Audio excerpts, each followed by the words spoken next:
শিব ও শিবলিঙ্গ তত্ত্বকথা। দেবশ্রী নারদের মুখে এই কথা শুনে ব্রহ্মা বললেন, নারদ, এ অতি উত্তম বিষয়ের অবতারণা করেছ তুমি। এসব কথা শুনলে মানুষের পাপ বিনষ্ট হয়। তবে এসব কথা প্রভু বিষ্ণু এবং আমি কেউই সম্পূর্ণ অবগত নই। যে সময় এই পরিদৃশ্যমান জগৎ ছিল না, তখন এক ব্রহ্মময় জ্যোতিমাত্র ছিল। সেই জ্যোতির আদি অন্ত কিছুই ছিল না। ক্রমে সেই ব্রহ্মজ্যোতির ইচ্ছাতে এক পুরুষ ও প্রকৃতি ব্যক্ত হলেন।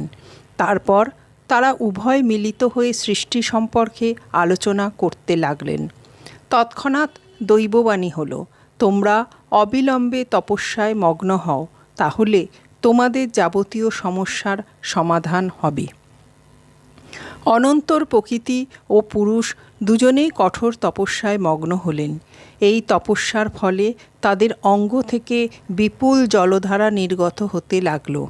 ক্রমে সেই বস্তুই সেই জলরাশি দ্বারা ব্যাপ্ত হল। তারপর সেই জলে তারা শয়ন করে রইলেন। দীর্ঘকাল জলে তারা শয়ন করেছিলেন বলে পুরুষটির নাম হয় নারায়ণ আর প্রকৃতির নাম হয় নারায়ণী। নার শব্দের অর্থ জল। অতঃপর এই প্রকৃতি থেকে মহত্তত্ত্ব, মহত্তত্ত্ব থেকে অহংকার তত্ত্ব, অহংকার থেকে পঞ্চতন্মাত্র, পঞ্চতন্মাত্র থেকে পঞ্চভূত, পঞ্চভূত থেকে পঞ্চজ্ঞানেন্দ্রিয় এবং পঞ্চকর্মেন্দ্রিয় উৎপন্ন হল। মোট 24টি তত্ত্ব।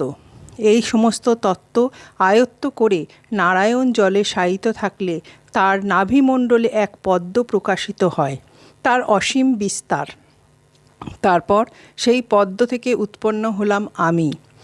আমার মনে তখন বিবিধ প্রশ্ন উত্থিত হতে লাগল। আমি কে? কোথা থেকে এখানে এলাম? কেন এলাম? কিছুই স্থির করতে পারলাম না। পরে ভাবলাম, যেখানে এই পদ্মের মূল, নিশ্চয়ই আমার স্রষ্টা সেখানে আছেন। এ কথা ভেবে সেই পদ্মকোষ থেকে নালে নালে নিচে নামতে লাগলাম। এভাবে অতিবাহিত হলো 100 বছর। কিন্তু আমি পদ্মের আধারস্থল প্রাপ্ত হলাম না। তখন সংশয়াকুল চিত্তে পুনরায় সেই পদ্মের ওপরে এলাম। নাল পথে শ্রান্তি দূর করার জন্যে সেখানে কিছুকাল অবস্থান করলাম। হঠাৎ দৈববাণী হলো, ব্রাহ্মণ, তুমি তপস্যা করো। ওই বাণী শুনে আমি 12 বছর তপস্যা করি। তখন শঙ্খ চক্র গদা পদ্মধারী নারায়ণ আমার সামনে আবির্ভূত হলেন। তাকে আমি জিজ্ঞাসা করলাম, আমি কে? এখানে কিভাবে এলাম? চতুর্ভুজ নারায়ণ তখন বললেন,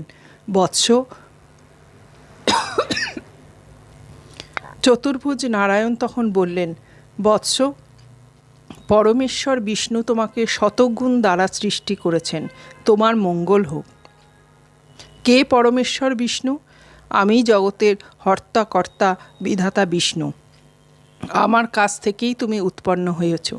এর পূর্বে আমি সৃষ্টি করেছি অবক্ত 24টি তত্ত্ব। এ কথা শুনে ব্রহ্মা অত্যন্ত ক্রুদ্ধ হয়ে নারায়ণের সঙ্গে যুদ্ধে লিপ্ত হলেন। তাদের সেই বিবাদ মেটানোর জন্যে তৎক্ষণাৎ সেখানে কালানল সন্নিভ্য একটি অদ্ভুত বিরাট জ্যোতির্ময় লিঙ্গ উদ্ভূত হলো।